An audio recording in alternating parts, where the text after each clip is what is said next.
Hello, and in today's video we are doing an FPL team selection video for Game Week 33 ahead of the upcoming doubles in Game Week 34, 35 and 37.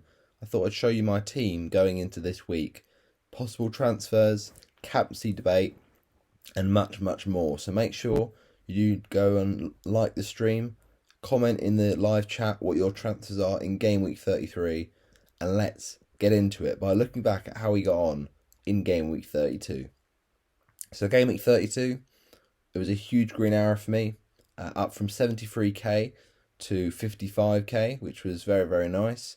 73 points. I made the one free transfer, and that was to decide to bring in Mr.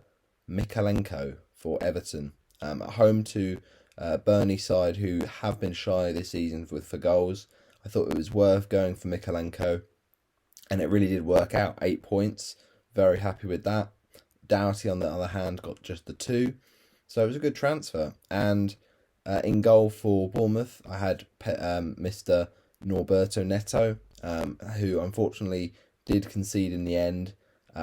It was frustrating to see that because he looked like he might get a clean sheet at one point, but even in that game, what I would say is, against Luton, he does get a lot of save points, and that's why I really do enjoy owning Norberto Neto. So I think he's the sort of player who, because he doubles in Game Week 34, I'm not going to change, and I've got Areola at the moment, so it's kind of a difficult decision because in my head I was always thinking bench boost in 37 because I would wildcard in 35, because I don't want to have just Neto in a bench boost, right? But I could also do maybe Areola to Henderson from Palace and therefore have the bench boost in 34 instead, is an option. But I think for now I'm leaning slightly towards 37. But Neto's definitely been, important for me recently, and he's got good fixtures going into this double in 34. Obviously, Man United this week is a bit tougher, but there's no necessarily guarantee that he can't get a clean sheet because he got a clean sheet in the reverse fixture at Old Trafford. So fingers crossed he can do that again. But yeah, 4 points from Norberto Neto. We then had Ike Nori, who we had brought in the previous week in Game Week 31, who'd scored against Burnley. And then he got an assist very early on in that West Ham game, and it looked really good. Won a penalty. You're thinking, yep, this is Ike Nori. He's playing as a left winger with the likes of Hwang Hee-chan and Cunha out injured. It's really great to see an out of position defender doing well for my team. And then he goes off with an injury in about 5 minutes before the clean sheet or appearance points are kind of counted. So yeah, frustrating stuff really, because if he'd got subbed on 60 minutes and banked the clean sheet, we're looking at like a 12-pointer there. Wolves did end up going on to concede, and they ended up losing the game 2-1. But just imagine if Ike Nori had come off a bit later in the game, it would have been an absolutely lovely haul.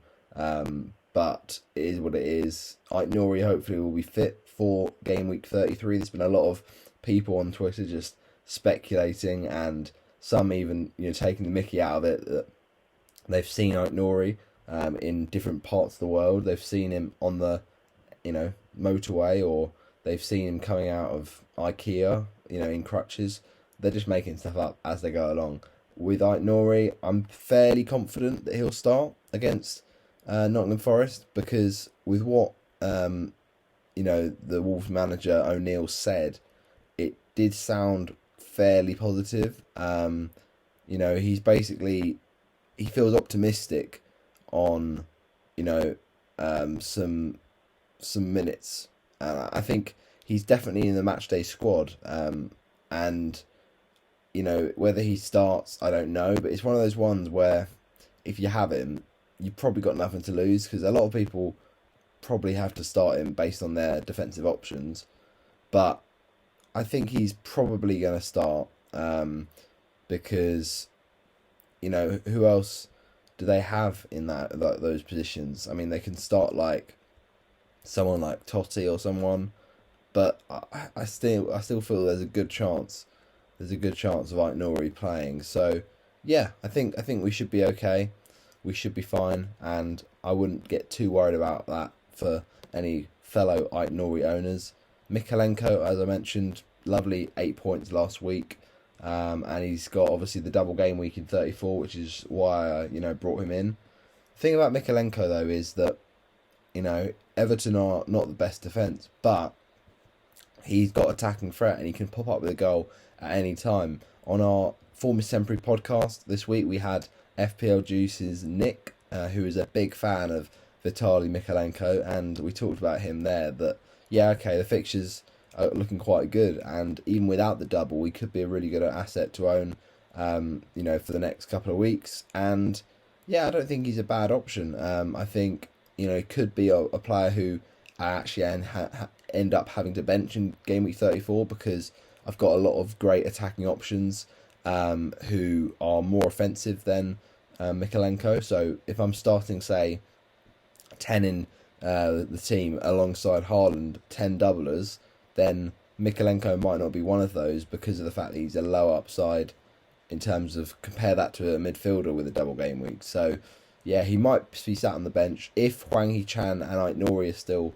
not going to get minutes in 34, then Mikalenko could come in for the team in 34. But yeah, definitely for the short term. I mean, he's got Chelsea away this week, which is quite tricky. So I'd probably bench him. But yeah, he was just one that I felt made sense for that Burnley game. Then Gabriel has 6 from last week. A lovely little clean sheet there for Arsenal. It's great to see that they got the clean sheet because I just wasn't sure if they were gonna hold on to it. But their defence has been so solid and they played really well against Brighton. So great to see that. Gabriel 6, Saliba 5. He did get a booking, but we'll let him off. He got the clean sheet, so that's all that counts. And Saliba and Gabriel as a defensive double up have tested my patience early on when I got them back in game week 10 or 11. It feels like ages ago I committed to that. But recently, yeah, it's been a bit more reliable, so that's been good to see. The midfield, Palmer, return, got a lovely little assist against Sheffield United. Salah, 16 points. He absolutely delivered for the captaincy, which is what you love to see. Got the penalty and a cheeky little bonus point in there as well, which, to be fair, considering he was quite quiet in the game, we will take that. He obviously missed a few good chances, but he still pops up when he needs to. Saka 10 points, very, very nice. Obviously, it was a bit of a doubt going into that Brighton game, but to see him score the pen, do really well, is good to see. Son 5 as well. Son, it's just been a great asset to own this season. Was very unlucky to not get more in that Forest game. With a great save from Sells. So yeah, pretty happy with Sonny, and I don't really want to sell him ahead of Newcastle this week. I think it's just too risky. Obviously Saka as well has just been really, really good form recently. Obviously did well in the Champions League with his goal. And Salah, this week Salah's an interesting captaincy consideration at home to Palace, or you got Palmer at home to Everton. But I think the captain has got to be the next guy on this list, Erling Haaland, home to Luton. He did score against Palace, got the 8 points, which was nice. Obviously, just was quite quiet, but he popped up in the end. And Solanke also blanked. Not great from Solanke, to be honest, against Luton, but still, he's been very reliable this season and one of the best, cheap strikers. When you think about, not many people thought he would go off this way. But he's been really, really reliable.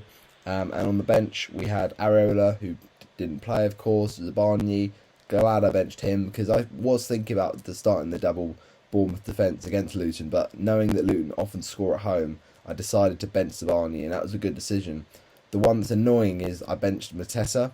I think everyone did, to be honest, that owned Mateta because they had Man City, and yes, Man City often concede, but you're always going to start your other defenders and your other attackers over a home fixture to Man City. So, yeah, you know what? He got the same as Saliba. It's one of those things. It's not a lot, 5 points to miss out on, but it's reassuring me that ahead of the double in 34, Mateta was a good buy. I brought him for the Bournemouth game, he blanks, and then I bench him. He gets to return, a bit annoying, but he's still a good asset to own, and happy that he's the little differential I've got for 34 lined up. And then Huang obviously wasn't in the squad again, so it's a question of, will he be ready by 34? If not, that's the situation I'll have to move on. So with all these things in mind, I've got Aitnori, Huang, possibly, Areola if I want a bench boost, but you also look at, players like Palmer, would I want to keep him on a bench boost? Probably would. So the question is, do I make a transfer in game week 33? And I think quite simply the answer is no, I do not, because I just think having two free transfers in 34 is just going to be too valuable. Because at the minute, the defensive fixtures are not great for clean sheets this week. So if I wanted to replace Aitnora, I'm not really sure who I'd bring in. And also, the same goes for players like Huang. He's become unflagged. Sure, he might not start the game against Forest, but I think he could definitely get some minutes and hopefully be fine by 34. So this team doesn't feel like it needs changing until I end up selling Son and Haaland. Son will definitely go in 34 because of the fact he blanks, and I'll probably bring in either Luis Diaz, McAllister, or maybe Eze from Palace. Have to think about that one. Darwin Núñez is someone I was quite interested in getting in for Haaland in 34, despite it being Haaland, because he got the double, and he's not a bad option, I don't think, Darwin. But the thing is now is that Jota is back, so I want to wait for the Palace game, see how many minutes Jota's getting, and then reassess from there. And then if I feel like I can go Darwin, then I'll go Darwin. If not, then I can go for another forward, or alternatively just leave Haaland where he is. And for instance, if I didn't want to sell Son, because let's say Huang and Aitnori were still not getting many minutes, then I could deal with them and then bench Son and well, actually I can't bench Haaland, can I? But I could bench Son, so therefore I could start one of Zabani or Mikalenko. So there's options here. Basically, my team is pretty stacked for 34 with doublers, and I'm not sure whether I should double in their bench boost in 34 or 37, but I think it makes sense to do it in 37 just because I can set up a bit better in 37 with the wild card in 35. But it's not a terrible strategy to do it in 34 because, I'd have a couple transfers to make. Areola, maybe do someone like Son out to, I don't know, Diaz or someone, and then I've pretty much got most of my players doubling, so that's not bad for a bench boost. But I do think maybe 37 would just be better, but we'll have to see, because the thing is with that is you've got rotation coming into the season, so it's a bit risky on a bench boost. But I also think that's one I've been planning for a while, so why change my thinking now? But I see the logic of 34 bench boost. So yeah, I think I'm going to roll this transfer. Now, Neto's in goal, home to Man United. Tough game, to be honest, for a clean sheet, I would imagine. But as I said, they got it in the reverse fixture, so you never quite know. And hopefully, with Neto, he's got a baseline of save points, so that's all we'd be looking for. But if we can get a clean sheet as well, that's just a bonus. That would be lovely. Aitnori, yeah, I think he might start. I think it's worth starting him just in case, because of the attack and threat he possesses, and it's a good fixture. Forest away. It's not easy to go City ground, but we know that if Wolves can score a few goals there, then Aitnori could definitely be part of it if he's starting the game. So I think it's worth going for it and risking it. Gabriel also is a player who wasn't seen in training for Arsenal, which is a bit concerning, but I think he should be okay. He often does, play for Arsenal, and I think this one might just be, one of those ones where he's being assessed, but they'll probably be okay for him. If not, then I've got, someone like Zabani or Mikalenko to come on, which is fine because both of those have either got, a good attacking threat like Mikalenko or Zabani. I don't mind Zabani as a pick. It's just that, the fixtures this week is Man United. So it's not ideal, don't get me wrong, but it's also not worth changing ahead of 34 because of the doubles that are going to be in mind. So definitely worth having two free transfers. So keeping Gabriel, I'm sure he'll be fine. Saliba's there as well, home to Aston Villa. If Arsenal can cash in a clean sheet and Gabriel is fit, then that would be lovely to start both of them, because it's a home fixture ultimately, and it's the best defence. Yes, Villa have scored goals this season through Watkins, but I wouldn't be surprised if Arsenal did get some sort of a clean sheet there. Then Son against Newcastle looked good. I think in the early game, you could captain him, but I think the Gandhi rule was probably putting me off.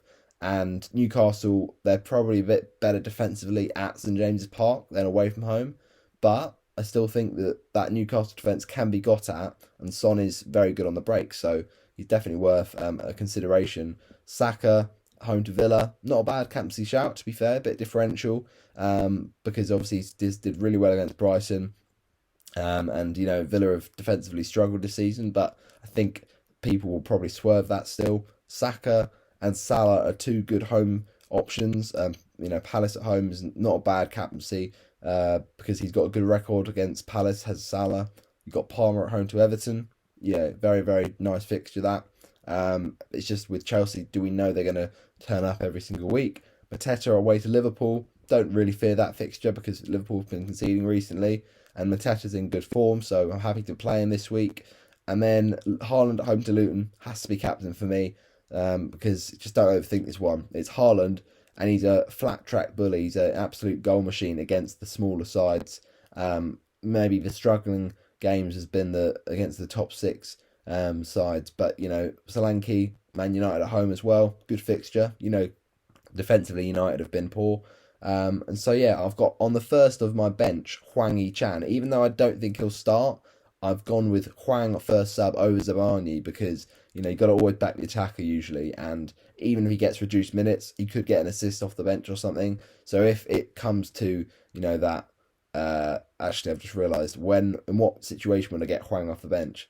Not many situations, because unless one of those attackers misses out. So basically, if Ait Nouri comes out with an injury, then it's just going to be Zabani or Mykolenko. It doesn't really make a difference between Zabani and Hwang. But you never know. Hwang could suddenly, be needed for some weird reason. So he's first bench. And then with away to Chelsea, I think that's quite tough for Mykolenko. He's third bench. And then we've got Zabani and Areola. So that's the team for game week 33. Get your score thoughts for the games. What you're saying for the outcomes of the matches, and what your transfers for game week 33 in the live chat below. And I'll see you in the next one. Bye bye everyone, and come on, another green arrow.